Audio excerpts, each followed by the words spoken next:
सहनाववतु सहनौ भुनक्तु सह वीर्यङ्करवावहै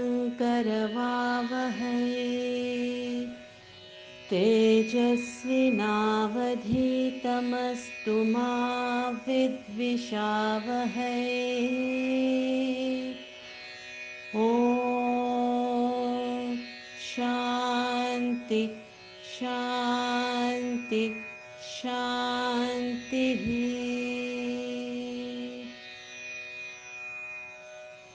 We were on chapter 5.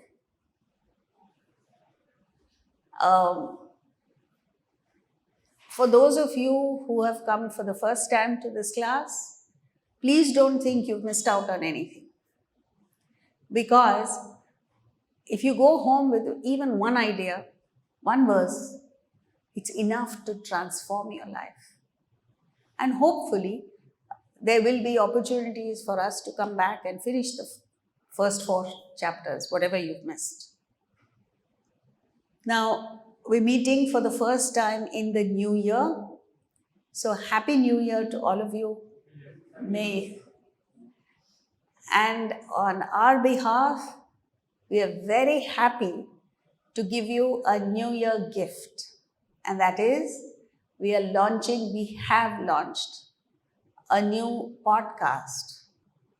The first podcast is already up on YouTube, and you will be getting the link on the group, on your community. So those of you who have not joined the community, please click the link in the description box to join your city's WhatsApp community. You will receive the link of the next podcast episode in the community. It is a new initiative that we have started. We were thinking of it for some time, and it took us a while to put it together. It's about how the Bhagavad Gita and its principles can be applied in our daily life. So there's a question and answer. In ancient India, the knowledge was transmitted from parent to offspring. And we are in an extremely fortunate position where in the podcast, the question and answer session is between me and my son. So you'll get to know him also through the podcast. He's asking the questions and I'm answering them. So it's a way of communicating to the next generation. It's symbolic of conveying these principles to the next generation. So please do join the community where you'll get the link and watch the podcast, share it with your friends. See, we often don't want to contribute to this cause, but we don't know how to do it. And there are very simple ways of doing it. For instance, this podcast, share it with your friends.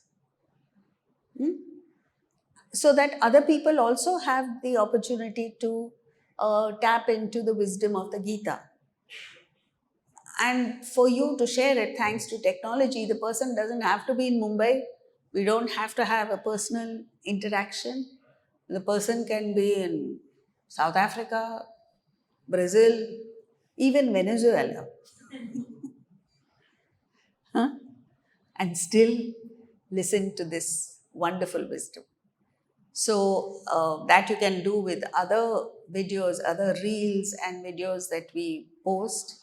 We'll be doing others a great service by sharing, what is it called? I'm not connected that much. Yeah. What do you do? Huh? Yeah. What do you do? You like, share and subscribe. Correct.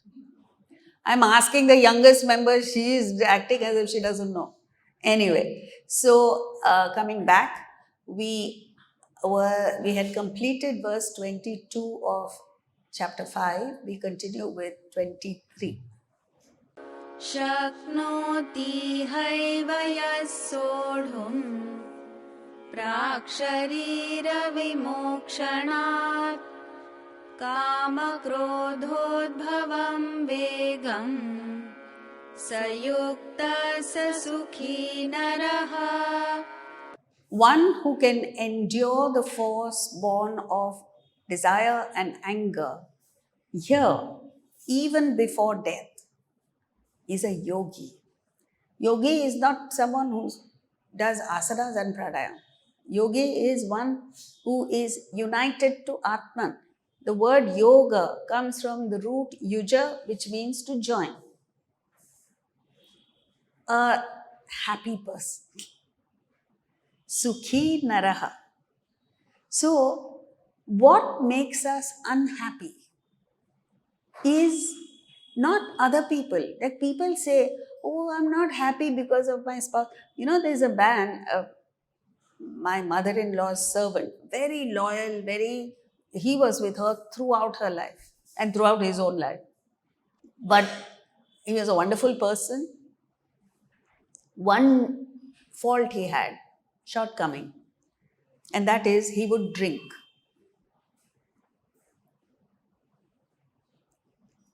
So I told him his name, incidentally, was Govind. So I asked him, Govind, you're such a nice person. Why do you go and drink? तुम क्यों पीते हो? So he tells me, Madam, if you had to be with this woman 24 hours a day, you will get drunk every day. So he firmly believed that the cause of his misery was his boss. We all think whatever. One person thinks husband is the cause, the other person thinks wife, somebody else thinks the prime minister is the cause, so on and so forth. But the fundamental thing you must understand is that it is what is happening within you that is the cause of your misery. And that is desire. Desire is your greatest enemy. Krishna uses in the 3rd chapter 4 words, all of which mean enemy, and says, watch out for it. It's your greatest enemy. What are we doing? Encouraging desire. It's like having a traitor in your own house who's planning to bomb the whole of Mumbai. I hope not. And you are pampering the guy. You're saying, please have rasgulla, please have jalebi, please have this, that, and you're fattening him. And he is planning and strategizing your destruction. This is what is happening. So, desire. Now, we all have desire. What do we do with it? We indulge in it, we promote it, we add to it, we add fuel to the fire. And then, because we're running after it and trying to fulfill the desire, you get neutralized to it. You fulfill it, right? You want money, you get money. With money, you buy sense objects. And you indulge. And then there is nothing more to enjoy. Nothing in life gives you that kick. Have you seen a child? Every little thing excites the child. The child is a year old, 2 years old. And that child doesn't need expensive toys to get excited. What does the child need? Simple things that give it tremendous excitement. That we've completely lost. Not only can we not find enjoyment in the simple things of life, we can't find enjoyment even in the most expensive things. Why? Because we've got too much of everything. You want to see what real enjoyment is? Look at a guy on the streets who's just found some food and is eating his lunch with such relish that you feel like going and asking him, please share your lunch with me. None of us have that relish. We have access to the best food, best cuisine from different parts of the world. And what are you doing? You can't enjoy it because you just had too much. So that's one category of people. And on the other hand, are a handful of people who, in the name of religion, in the name of spirituality, say, oh, I can't do this. I can't watch a movie because I'm spiritual. Who says that? I can't have good food because I'm spiritual. Does that mean a spiritual person must eat burnt food all his life? So wrong concepts we have. So we deny ourselves the best things of life and get frustrated.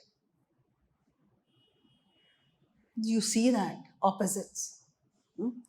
There's a girl who comes to us. If she feels like eating a jalebi, she's only, 16 years old. She has to first call her mother and say, Mama, can I eat? And Mama, of course, says no. So she doesn't have. That is complete, total frustration. And then this frustration starts showing in different ways. Yeah? Such people then look at others who are eating and say, I wish I could. And that frustration then comes out as bitterness. Usually such people are bitter, angry, because they haven't overcome the desire. Management of desire is one of the most difficult things. What it requires is what Buddha called as Madhya Pantha, middle path. You can't completely deny yourself. You can't totally indulge. You've got to tread that middle path, which is referred to in the Upanishads as the razor's edge. It's like walking on a razor's edge. You go slightly this way, you fall off. You go slightly the other way, you fall off the other way. So what is this middle path? A little bit of withdrawal that is quickly made up with knowledge. And until you get established in the knowledge, you remain there, meaning you withdraw only a little bit. Then once you feel comfortable, withdraw a little more, immediately make up with knowledge. See, what I mean is, you may get confused. Suppose you have decided that you want to lead a healthy, disciplined life. Okay? So first thing you say is, I must stop eating between meals, snacking. Fine, that you're able to. But once in a while you feel like your friends invite you to, I don't know, to, what is it called? Vada pav. You don't say, oh, but I can't. If you have a desire for it. Or it's your favorite. Whatever it is. Then you say, okay, this I will have, but I will compensate by eating healthy food for the next 1 week. And in the meantime, you are fortifying yourself with knowledge that this is junk food and this is going to cause me so much illness or whatever it is. You see? If you don't do that and then completely withdraw, then what happens? You get frustrated. Same thing with eating out, same thing with shopping, same thing with anything, any enjoyment. Watching a movie, scrolling on social media. If you're scrolling 10 hours a day, you can't suddenly stop. You'll get withdrawal symptoms. You have to slowly bring it down and substitute it. Make up by keeping yourself engaged with something more satisfying, more fulfilling. Like go out for a walk. Now we have the coastal road. It's so beautiful. Go there for a walk or read a book. The important thing is you must substitute. Substitute the lower with something higher. So that is called management of desire with the intellect. And it's very important that you bring your intellect in place, scan your desires, and if that desire is not coming in your way, go ahead and fulfill that desire, and then you can enjoy it without feeling guilty, right?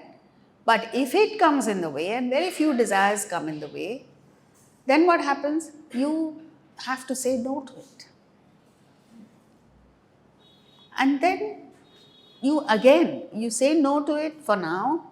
Later, when it's not coming in your way, give vent to it. Like Roger Federer once had said, like when they're playing in a tournament like the Wimbledon, it goes on for almost a month, right? So during that time, they are under strict discipline, what they eat, how much they sleep, so on and so forth. So they control themselves. Once the Wimbledon is over and he has won the trophy, then they celebrate. So he said, 3 nights I was partying. That's fine. So this is called Madhyapantha, scanning your desires with the intellect. So then what happens? When the desire is not scanned, it becomes a lust, avarice, greed, all of which are negative. The moment you scan the desire with the intellect, it becomes aim, ambition, aspiration, goal, or ideal in life. And that creates much less stress, much less misery for you than unscanned, uncontrolled desire. So also give it a higher perspective, and that is very important. Like you have a desire for money, create wealth for others also. It's not just that you make money. Like, for instance, the entire Tata group of industries is based on creating wealth for others. How? The dividend goes into a trust with which they do service to humanity. You have a desire for a political position, serve your constituency. You genuinely serve, you don't need to go and ask for votes. You get them because they have seen you for 5 years. 5 years nobody knows you, and now with elections around the corner, people are coming and saying, we're having a meeting with the candidate, please come. Who's going to go? You're going to say, I've never heard of this guy. He's not done anything for us. So, that's the thing. You have a desire to be attractive, become unselfish. Become a loving person. Reach out to people with affection. And that's so, for one thing, it's very practical because it's for free. Anybody can become unselfish. But if you want to really look good, then you have to go to, do all sorts of things. Take Botox shots, go to a beautician, get this, that and the other done. And in spite of all that, you still don't look good. So it's not about looking good. It's at being attractive is not about looking good. Vyasa was apparently an ugly person to look at. But in the Dhyana shlokas, he is described as a wonderful person. So it's what is it in the person that is attractive? In any person. It's not the physical appearance. It's not whether you're fair or whatever, or your features. It is your inner beauty that comes out. And that anyone can cultivate. Good looks, you have to depend on your birth, on your genes. But attractive personality is available to everybody. You have a desire to be in the cricket test team. What must you do? Just practice. Practice, practice, and practice.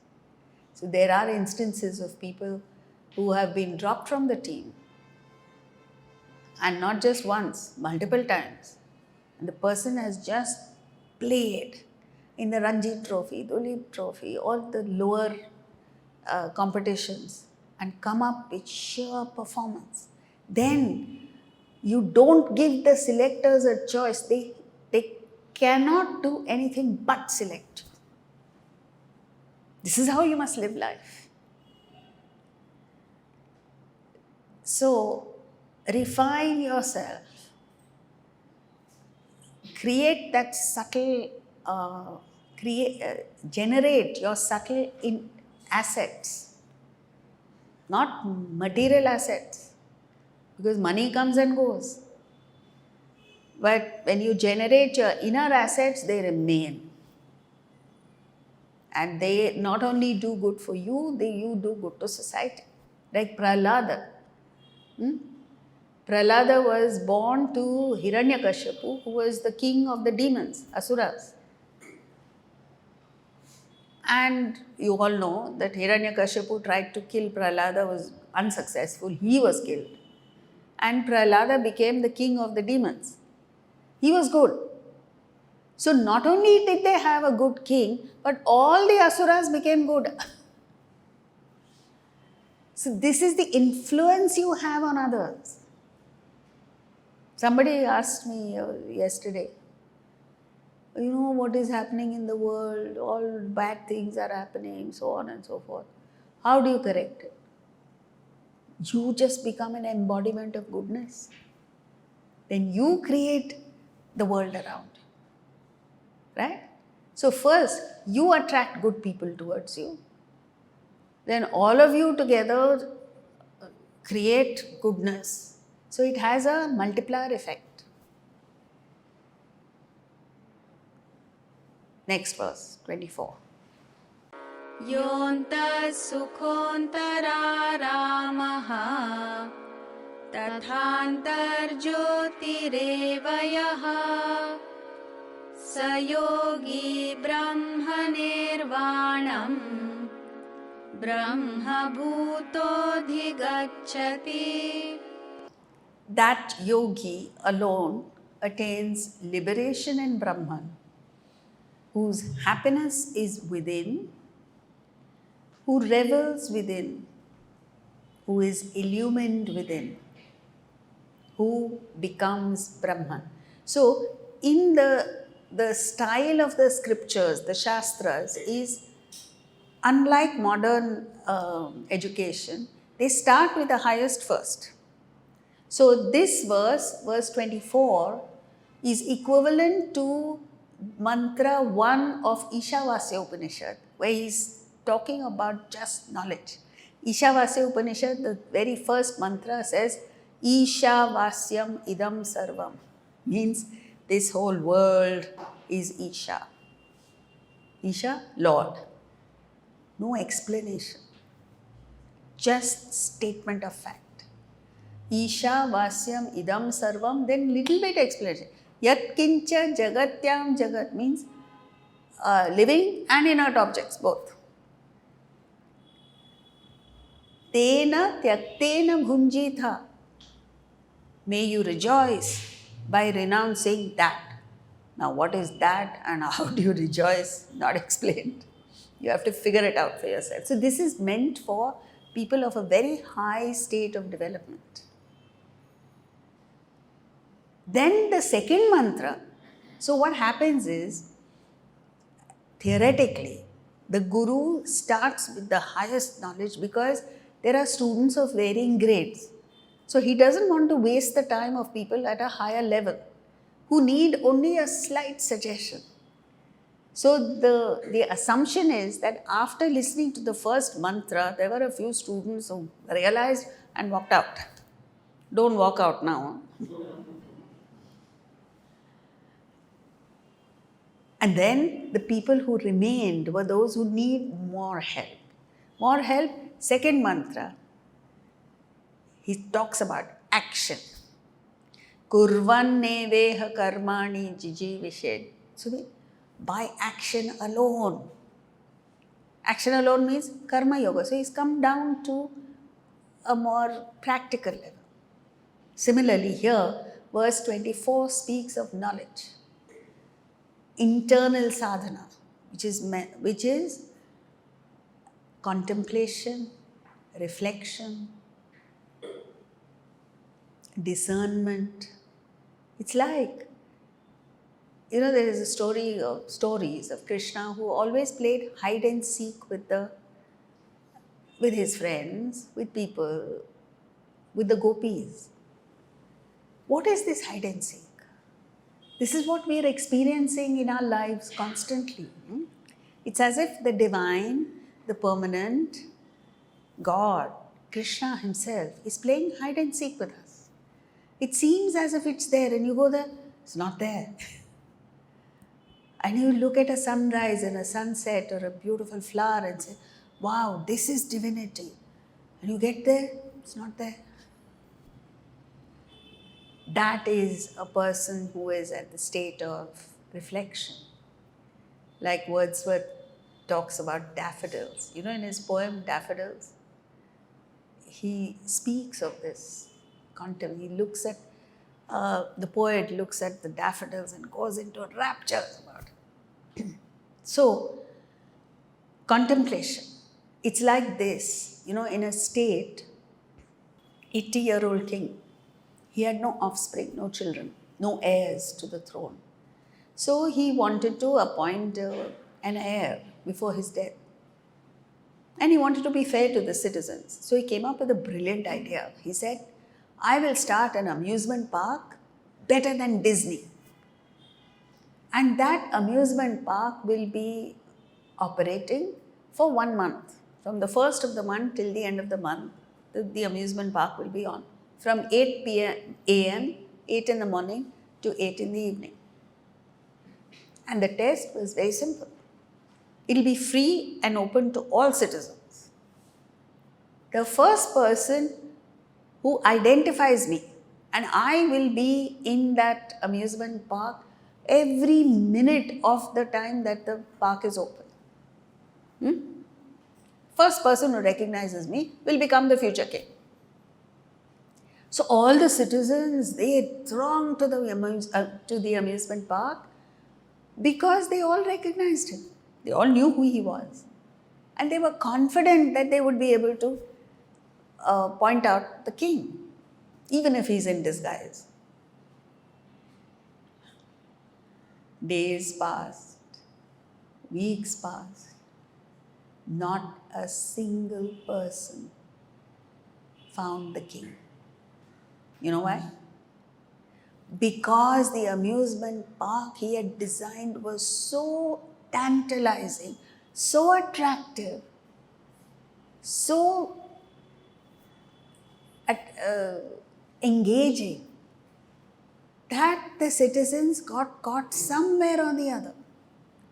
If they remembered that their mission in entering the amusement park was to find the king through the first show, first game, first whatever it is. Second, third, they fell. Somebody else fell at the fifth. By the time it was 11 a.m., 12 noon, they were all totally engaged, lost in the amusement park. And before they knew it, it was 8 p.m., they had to leave. On the last day, the king was so miserable. He said, I gave these guys such a simple job. Not one person found me.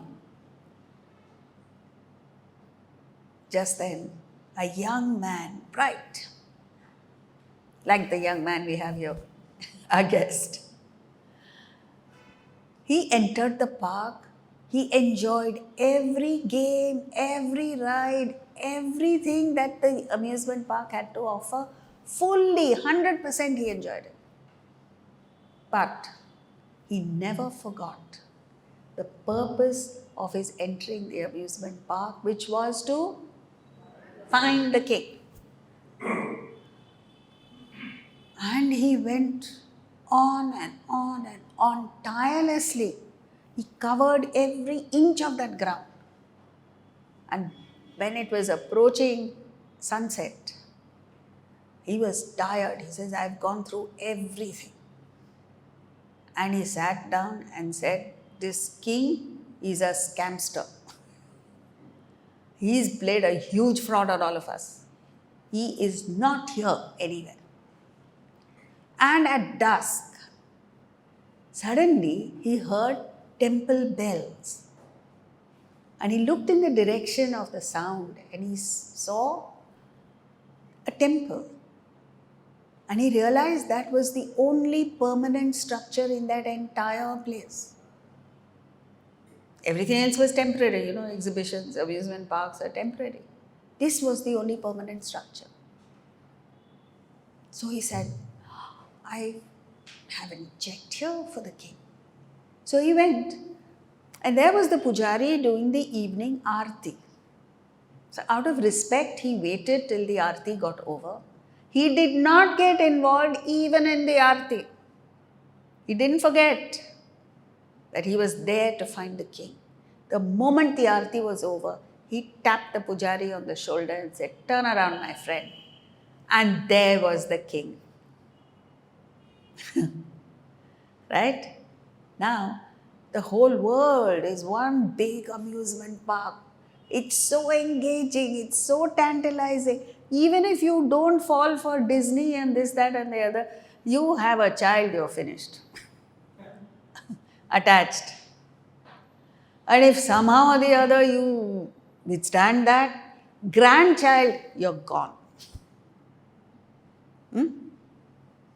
Somewhere or the other you get stuck. And we are like those citizens. We don't even have to wait till the end of life. By the time you're a teenager, you're stuck. Then you become a full-grown adult. You know what you've been through. You're stuck in various stages. And we've completely forgotten the purpose of our existence. Why we have come into this world. Why have we come? Correct. To find the king. Who's the king? You yourself. You've forgotten that. And then you're going from one stall to the other, one engagement to the other, one this. One party to the other, one wedding to the other. Ask anybody.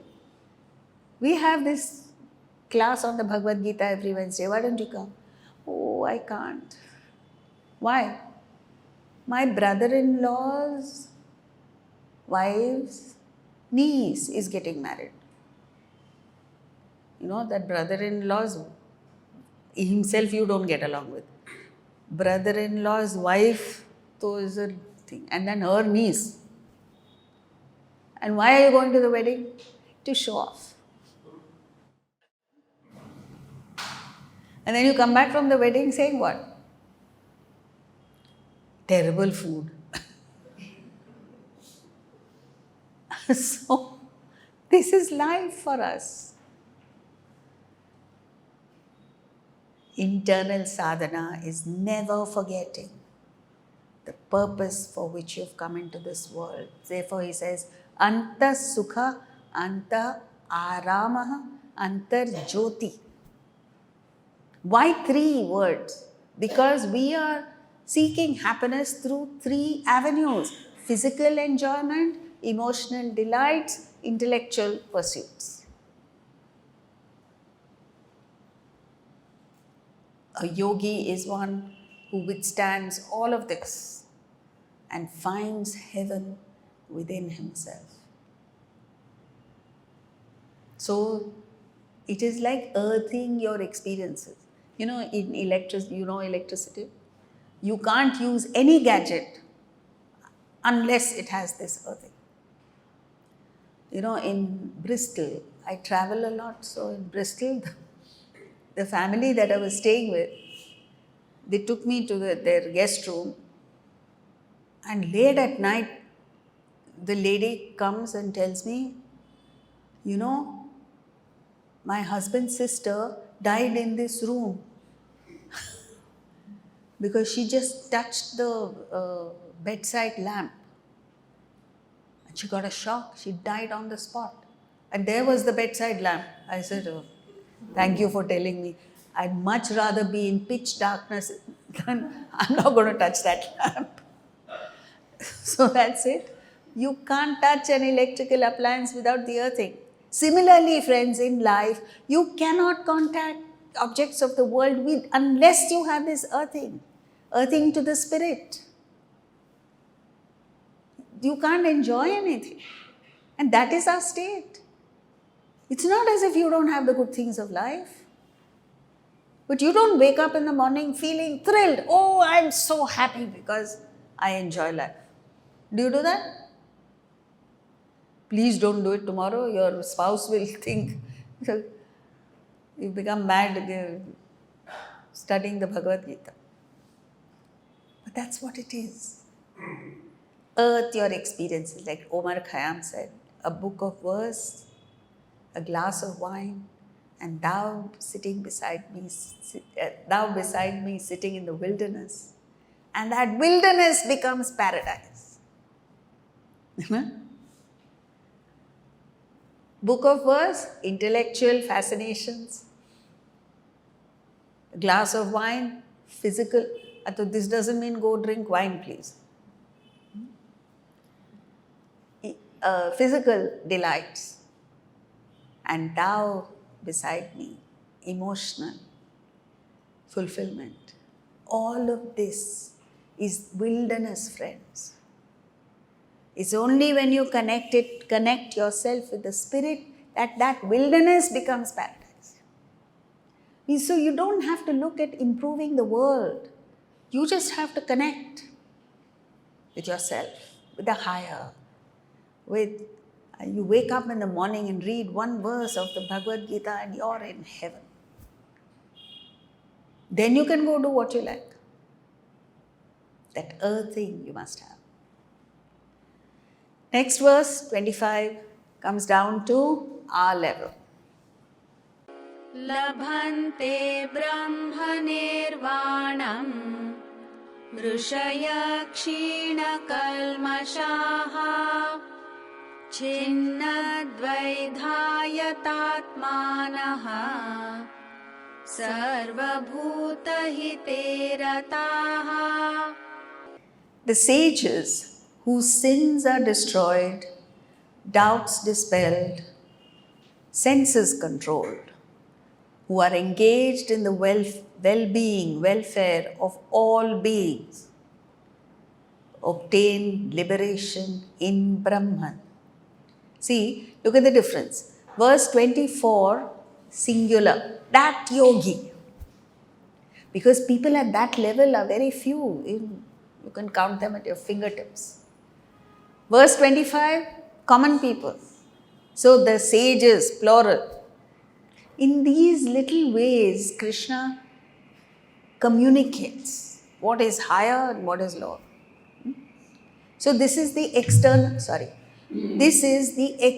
sadhana, which is the three yogas, karma yoga, yatatmanaha, self-control, which means karma yoga.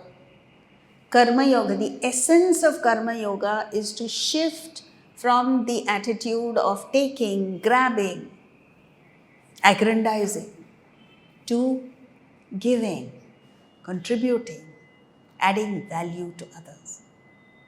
This one quality, if you cultivate, you're made in life.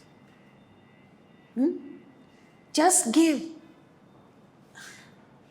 You'll say, hey, what will happen to me if I give?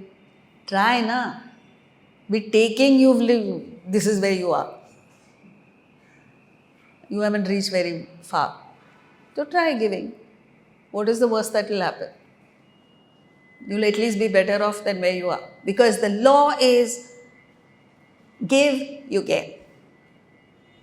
You know, these two Americans I was talking about, they reached, their podcast is for an hour, I think. So they reached a stage where they were discussing with another lady about happiness. So that lady is on a committee, very high-powered committee in the United States, and it's called the Happiness Project or Happiness something. So she's on that committee. And they asked her, so what research have you done? And it's like kindergarten stuff for us means compared to our scriptures. But she said, we've collected data from all the happy people. And there's one thing in common between all of them. You know what that is? All happy people are givers. So it's not just happiness. You become prosperous by giving. It's common sense. If a doctor is sitting in his clinic and every patient who walks in, he says, I don't know what the consultation fees are, 3,000, 5,000, depending on the caliber of the doctor or the reputation of the doctor. So let's say 3,000 rupees. So here's the consultant saying with every patient, he only sees 3,000 rupees floating towards him. So he gives the patient cursory this thing. Patients go back unhappy. But another doctor says, the consultation fee is coming to me anyway. The patient can't leave without paying because he's got a secretary sitting outside. Let me see how I can use my medical knowledge to alleviate the suffering of the patient. So what has happened? His attitude has changed from taking to giving. So giving is not just giving money. What will happen to that doctor? He'll become a tremendous success. He'll become a celebrity. Why? Because patients benefit from his knowledge. And when you genuinely have this attitude of giving, you develop that magical touch. You know, what is amazing about doctors is their diagnostic skills, which no medical college teaches. You cultivate it within yourself. You know, you see a good doctor, an excellent doctor, he sees a patient walking in and he knows what's wrong with the patient. They need to ask the patient to do tests only to verify his original diagnosis, which is spot on. But a selfish doctor, a doctor who's only looking at fees, he's clueless. He doesn't know what's happening. So what does he do? He prescribes a whole lot of things. One of them works. Something works. So that's it. You become successful. You're happy. You know why? The less you think of yourself, the happier you are. And we are all thinking of ourselves all the time, non-stop. We're obsessed with ourselves. Ask anybody, what's in it for me? My health, my gym, my Pilates. You know, this is all new things that are coming up. My yoga. Arey, do what you like, drop that wretched mind. Then you'll be fine. My degree. Then of course my money. My wife. It is not the wife you're interested in, it's mine. Because she's mine, I'm interested. My child. That's what this lady was saying. You know, because why am I quoting her? Because you don't believe the Bhagavad Gita, let me at least quote an American. And you grow into a towering personality. The more unselfish you are, the more you contribute to society, the more creative you become. You find solutions to problems that are affecting others. And then you're the most wanted is the wrong word. Most popular person. Because everybody needs your advice, your wisdom. So, this is it. Self-control means, karma yoga means giving.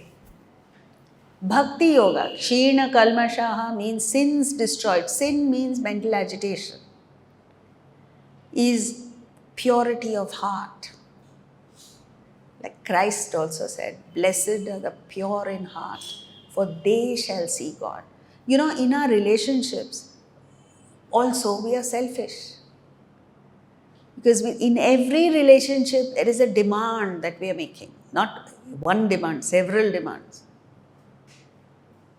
And then that creates friction, that creates conflict, because your expectations, your demands clash with the other person's demands.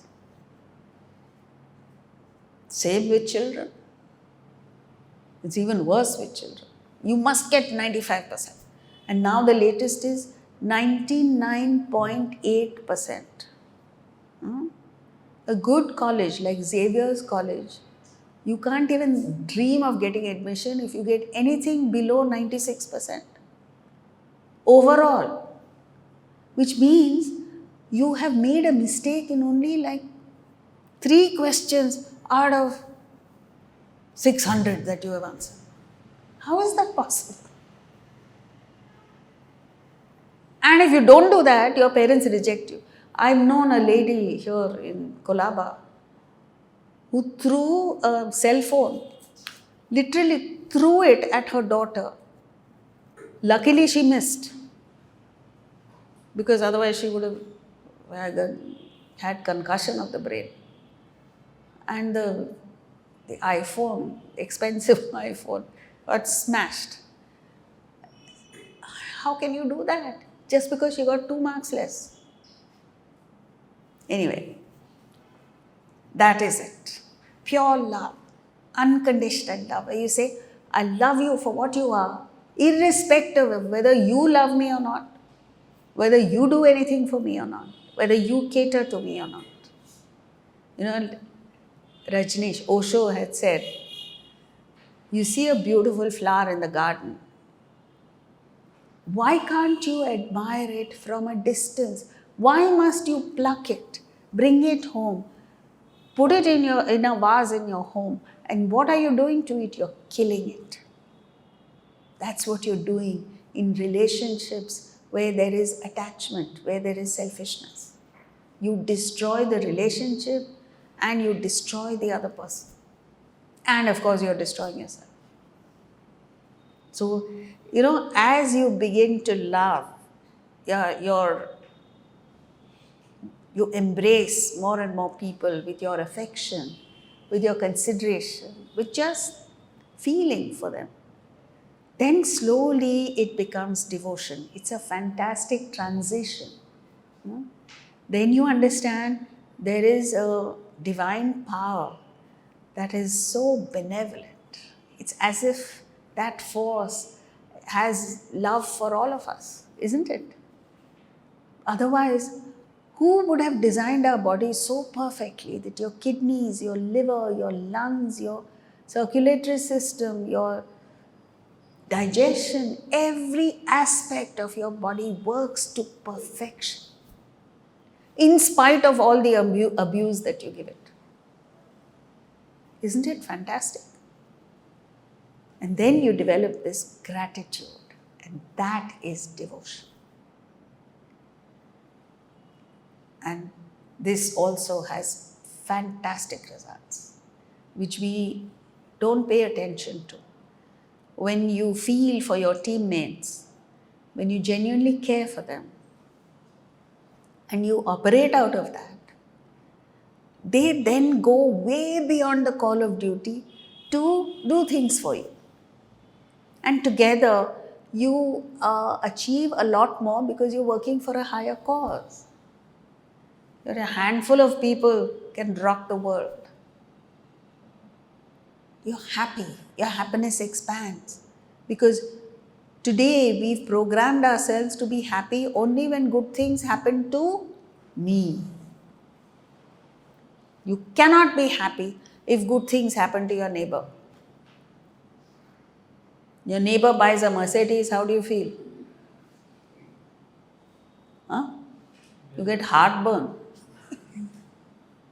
But if you feel one with him, He has to pay for that car, he has to maintain the car, he has to look after the car, and you enjoy it. You celebrate as if it was yours, even if he doesn't give you a ride in his car. Hmm? Just the fact that he has it.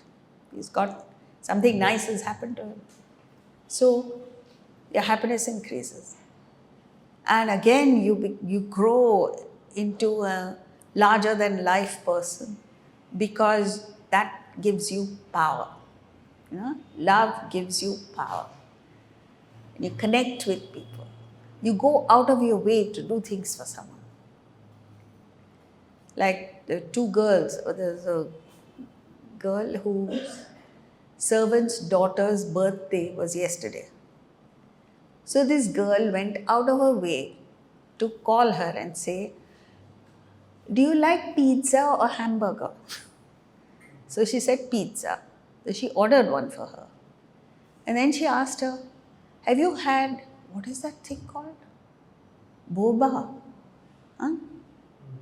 I didn't know what it was. Boba, some new thing. So she said, "No, I haven't had it." She said, "I'll order it for you. That's my birthday gift to you." I mean, little things that she did for her.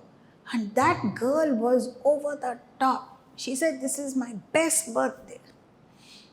So this is what I mean. I'm not saying you should buy things for people, please.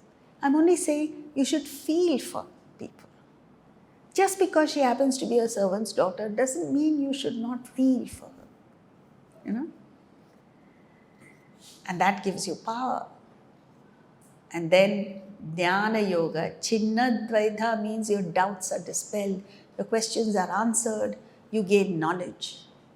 Knowledge not of the scriptures, but knowledge of yourself, which is Nitya Anitya Viveka Vichara. Then all your problems get solved because you make the right choices in life. Today you're making wrong choices.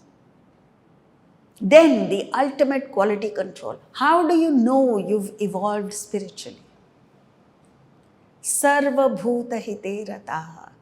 You enjoy, you revel in the well-being of everyone.